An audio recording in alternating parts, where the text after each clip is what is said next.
As expectativas de mercado são de manutenção da Selic por volta de 15% até o fim do ano, e aí para o ano que vem, talvez fechando em 12 e pouco, alguma coisa assim, essa é a expectativa do momento. Então, na próxima reunião a gente não deve ver ainda mudança, o que é uma pena. A gente chegou a essa taxa de juros por uma série de fatores aí que são que trazem essa taxa de juros alta demais, 15%, com inflação correndo a 5%, juro real a 10% ao ano, é demais. Não estou culpando o Banco Central aqui, acho que eles sentiram que não tinham muito o que fazer, além de aumentar essas taxas em 4 pontos percentuais em 4 reuniões consecutivas, ali de novembro de 24 até março, e aumentos muito grandes que que fazem com que a gente agora esteja com essa taxa de juros que é alta demais mesmo. Hã, eu acho que para entender um pouco como a gente chegou aqui, hã, a taxa de juros do Banco Central tem basicamente 2 tipos de efeitos sobre a inflação. O primeiro, torna o crédito mais caro, e aí com crédito mais caro, as pessoas compram menos, as empresas compram menos, investem menos, isso diminui a pressão sobre os preços. A segunda coisa é que as taxas de juros mexem nas expectativas das pessoas.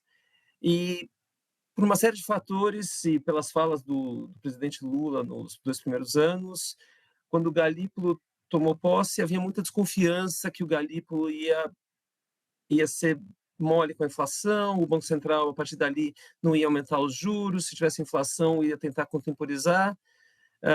E aí o Banco Central sentiu, creio eu, minha avaliação é que o Banco Central sentiu que precisava afirmar fortemente que não, a gente vai ser duro com a inflação, a gente não vai contemporizar, a gente não tem medo de aumentar juros. E aí vieram esses 4 aumentos de 1 ponto percentual, porque no entender do Banco Central, a gente tinha um risco de expectativas saírem de controle, e isso afetaria a taxa de câmbio, as taxas de juros longa, as expectativas de inflação embutidas nos preços financeiros, e isso empurraria a inflação por si só.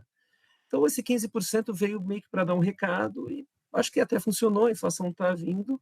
O Banco Central do Brasil conseguiu de fato mostrar-se independente, preocupado com a inflação, mas essa taxa de 15% é o preço que a gente está pagando, um preço caro, mas estamos mostrando que de fato o Banco Central aqui é independente, talvez ao contrário do que os Estados Unidos estão mostrando para o mundo. Pois é. Vou inclusive falar sobre os Estados Unidos, porque essa é a super quarta, né? E hoje também saiu a nova taxa de juros dos Estados Unidos. O Fed cortou a taxa pela primeira vez desde dezembro, 0,25 ponto percentual. Agora, a taxa básica oscila na faixa de 4 a 4,25% ao ano. O Fed espera mais um corte em 2026. Então, retomo aqui a conversa com o professor e com o Valdo para o senhor, professor, continuar o seu raciocínio, né? Porque você falou, porque lá nos Estados Unidos está havendo um caminho diferente, em que parece que o governo está tentando cada vez mais influenciar as decisões do Fed, né? E aí isso pode até levar o país a uma recessão. Então essa queda de juros está sendo justificada pelos números ruins de emprego. Então, de fato, a economia americana anda patinando, os números de emprego não foram bons, e aí, porque o desemprego pode estar aumentando, eles resolveram, então, baixar um pouco os juros. É o contrário que no Brasil, que a gente no Brasil, de fato, está com o desemprego bem baixo na comparação com a série histórica. Ainda assim, Bárbara, quando o Banco Central americano faz sua decisão, eles divulgam também as projeções dos participantes, que seriam o equivalente aos diretores do BC aqui no Brasil, de quem vota. Eles divulgam as projeções, o que você acha que vai ser a inflação no ano que vem. E a projeção para a inflação em 2026, para a maior parte dos membros, aumentou desde junho, desde a última reunião. E ainda assim, eles votaram por uma queda de 0,25 nos juros. Inflação esse ano deve rodar em 3%. As expectativas para o ano que vem são de um pouco menos que 3%, mas eu sou bem mais pessimista que essas expectativas. E ainda assim, apesar de expectativas de inflação para o ano que vem aumentarem um pouquinho, eles resolveram baixar os juros, e mais um sinal de que eles não estão tão fortes assim para aguentar a pressão, na minha opinião. Professor Valdo Cruz tem pergunta para o senhor também. Professor, boa noite. Boa noite. Professor Bernardo Guimarães, o comunicado do Copom, do Banco Central, foi bem conservador, né? Voltou a alertar ali sobre riscos não só que vêm de fora, por conta da política comercial dos Estados Unidos, tarifaço, mas também a questão doméstica, que é a incerteza da área fiscal.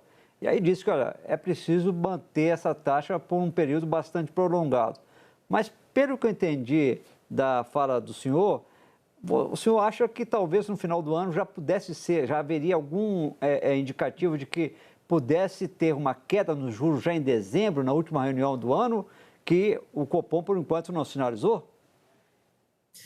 Não, acho que, assim, o que vai acontecer, eu acho que as próximas reuniões desse ano, pouca chance de ter queda nos juros. Talvez a última tenha alguma queda nos juros, mas o mercado avalia que a chance é baixa. O que eu acho é que a política monetária está tendo que fazer esse esforço de conter demanda sozinha, porque a política fiscal, então os gastos do governo, de fato, estão um pouco soltos, essa preocupação toda que se tem com o déficit, e o BNDES está expandindo o crédito também, que é uma coisa muito importante. A gente teve uma redução muito grande da inflação em 2017, que coincide com uma redução muito grande no crédito que o BNDES estava dando. O BNDES estava correndo muito forte ali em 2014, 2015, 2017, com a Maria Silvia na presidência, tem aquela queda grande e a gente vê a inflação indo para baixo muito rápido e a taxa de juros fechando 2018 por volta de 6%. Não faz muito tempo, 6%, hoje parece uma loucura. Hoje a gente está numa situação em que, de fato, o BNDES está expandindo bastante, os gastos do governo estão aumentando, isso estimula a demanda, mais compras, e aí o Banco Central segura os juros para reduzir a demanda para o seu lado, fazendo esse trabalho sozinho. E, e aí 15% é muito, tem um efeito na dívida pública que eu acho preocupante, tem na, um efeito distributivo, quer dizer, quem recebe esses 15% são as pessoas que têm títulos do governo, não são as pessoas mais pobres. Então, tem esses efeitos negativos e o Banco Central está falando, olha, tem isso tudo mesmo, mas a inflação está acima da meta e, por causa disso, eu não posso baixar juros. Meu mandato é tentar segurar a inflação e se o fiscal não está segurando, eu tenho que fazer o que der aqui.